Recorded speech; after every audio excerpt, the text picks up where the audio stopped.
So you know how it is. You're scrolling through social media and you see a trailer, an announcement, a BuzzFeed post, which you can just see right through the clickbait.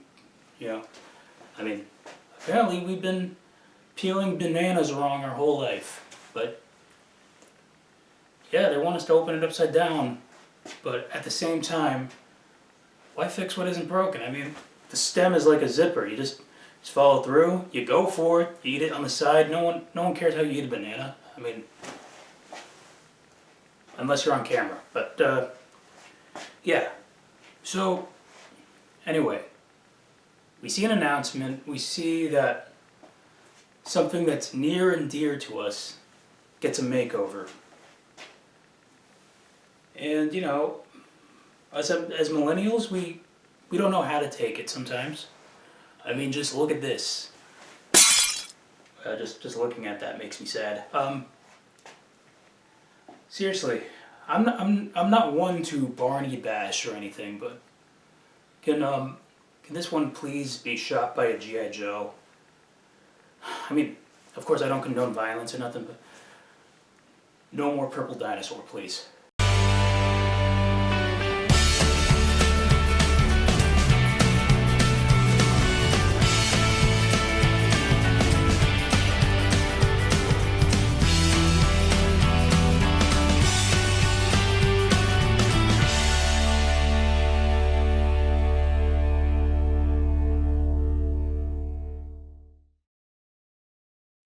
Welcome to the show, everybody. I'm your host, Rob Rodriguez. Now, this week's show almost didn't make it on time, The script was finished Thursday night, and then we got to shooting it about 11 o'clock the same night. And, we're just doing everything on the fly this week.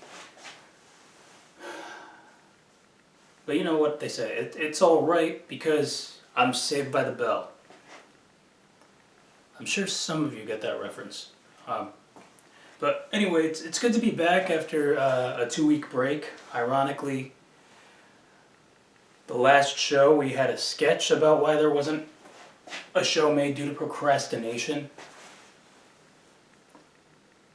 Well, this last time around, I just had a lot on my mind. Apartment hunting, work, TikTok might get banned again. Listen, this app has come back from the dead more times than the Sisters on Charmed. Again, I'm sure some of you got that reference. So we've covered this a handful of times on the show, reality versus expectation. I mean, you picture something one way in your head, and it's like a whole schedule that's well thought out and planned, Okay, so we're going to meet around the fountain at 10:15, then we'll be at the coffee place by 11, and then we'll just hang out, do some small chit-chat, do that for a good 25 minutes, and then, we'll all go on our designated bathroom breaks one at a time. And, we'll just get things started around 12. I mean, I don't even know what we're actually doing, because it's my surprise party. That's why I don't know what we're doing. But, I'm sure everything will turn out great. Cut to when you actually get there. It's like, wow, this is so cool. It's a lot of walking though, okay? Music's playing, okay, good. There's people having fun. Why am I bored already, I want to go home. I got laundry to do or something. I appreciate getting invited to things. I mean, speaking in character, of course. Can't break the fourth wall there. But the more I go out, I forget how much of a homebody I am. I mean, you'd think somebody would know themselves, but I guess not. The more you know. I mean, you see a trailer for a movie that's coming out, and, it looks just so exciting. You hope it's everything you imagined. By the time you get your tickets and show up early to the pre-show, and that lady's on screen with the goat laugh. Many studio logos later, you just hope that you enjoy the ride, and well, you didn't. Maybe this post-credits scene will save this train wreck of a picture. What? Oh, there was no post-credits scene, so I just sat through these credits for nothing. Maybe the lights turning on was a good signal that there wasn't one. Speaking of trailers, you know that Super Mario Brothers movie is coming out soon. And you know, everybody was either throwing a fit or poking fun at Chris Pratt's Mario voice.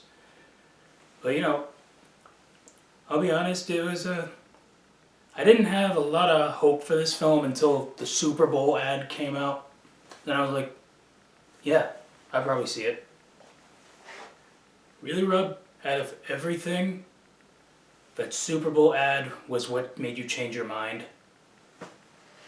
Listen, it doesn't take much for me to change my mind. I'm not so proud of that fact. But, you know, remember when the Sonic movie was coming out and they postponed the release because a lot of people were not happy with the animation, so they fixed it? You really think a studio will do that again and, you know, replace Chris Pratt with another one of those Hollywood Chris's like Chris Evans? No, he's already taken Tim Allen's job. So there's like 50 others. And take this for example, you know, you get something used or you've had something for a long time. You never want to believe that it doesn't work, you know what I mean? Because my last car, the Dodge Journey, like, it was a bucket of bolts, not gonna lie. Couldn't go past 70 miles an hour. Like, it always was like, it was doing this weird rocking thing when you drove it. It died in the hurricane, you know? I mean, you had one job. But yeah, you know, is it just me, or does everybody who has something that's not working claim they have a trick to getting it to work? Like, you know, hey, my door isn't working. It's not gonna open.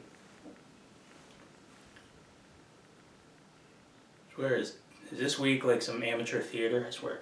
Okay, my door's jammed. It's not opening. Don't worry. There's a trick to it. You mean it's broken? Let me show you the trick. Okay, so you take this coat hanger, you just jam it right in the opening right there, and then you take this hammer, you knock the door 3 times, right? And then you just kind of Fonzie punch it. And let's see, you take this crowbar, which I nicknamed the Jaws of Life, and then there you go. All of that, and it was just the child lock, bro. Now you tell me? I had to...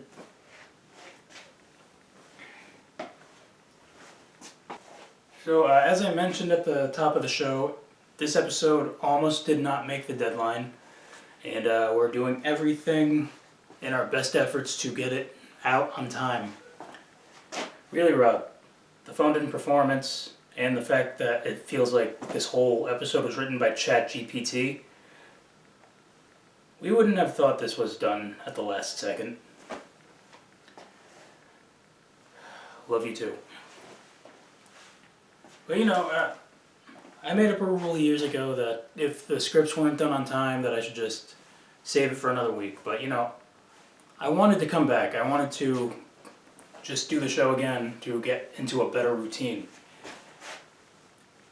Actually, you know, this is the closest we've been to the actual day that the show comes out in a while. Which means I could read some stuff on my phone that's from literally today. iOS 16.3.1 now available. Oh, wait. That's just for me. Well, we have a lot of show to fill. So that being said, I'm gonna need a minute.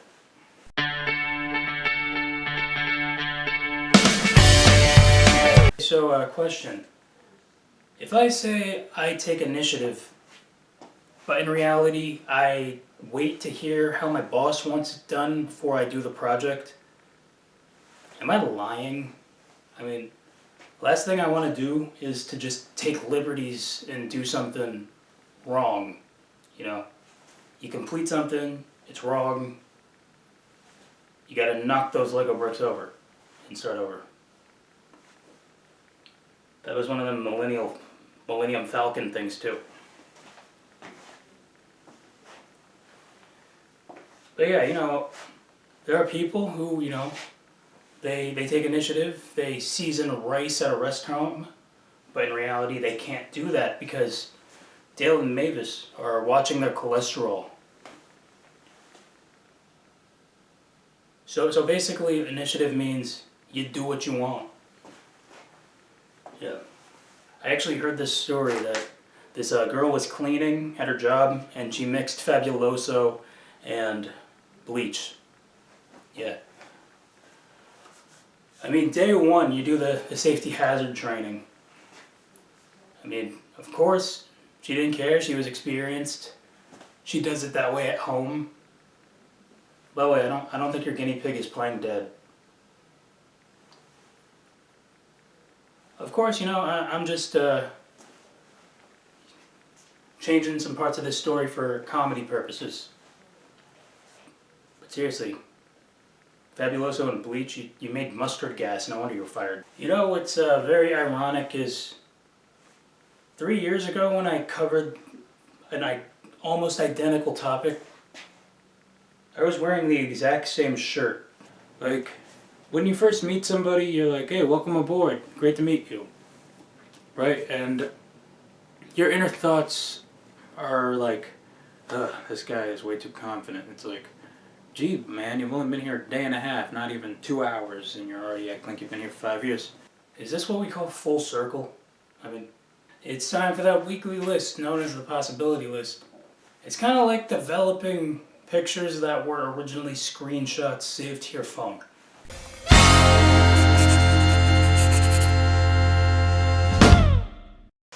Alright, this week's list is titled 6 Reasons the Line Was So Long at Checkout. No hesitating with this list whatsoever. No hesitating with this entire broadcast, if we really think about it. Number 6, those dang couponers. Number 5, not to sound ageist or anything, but that cashier is pushing 90. Number 4, one person has 3 carts full. Number 3, which is actually kind of a tie with number 4, Instacart. Number 2, only 2 registers are open out of 7. And number 1, 6 reasons the line was so long at the checkout. It's a week before a major holiday. Alright, and that is the possibility list for you this week. Okay, so as you guys know, I always have ideas that come up and we bring them to life on the show. And occasionally, I read from this journal, just some stuff that makes no sense to be a segment or anything, but we just get it out of the way, like emails. So I thought I'd read to you some journal entries. Can we get some journal entry music? Thank you. Random memory. I was sitting in a doctor's office. The receptionist said, "It's hot in here." I decided to respond with, "I normally don't get hot. Usually I get good personality." 2:15 a.m. What's the point of having a VHS collection when your VCR is out of commission? Better question, who still owns a VCR in 2023? Am I alone here? 11:45 p.m. If a horse learns how to do magic, does that make him a unicorn or a one-trick pony? 9 p.m. Well, that is the show for you this week. You know how to follow me on social media. This was a fun experiment, right? I mean, doing a show completely unprepared, last minute. Next time we will be way more prepared. If that means coming back on St. Patrick's Day, which is next week, or coming back in April, whichever comes first. My promise to you, the viewer, we'll try not to phone it in. We'll leave the phoned in stuff for TikTok, okay? That's a promise. All right, and that is my time. Thank you.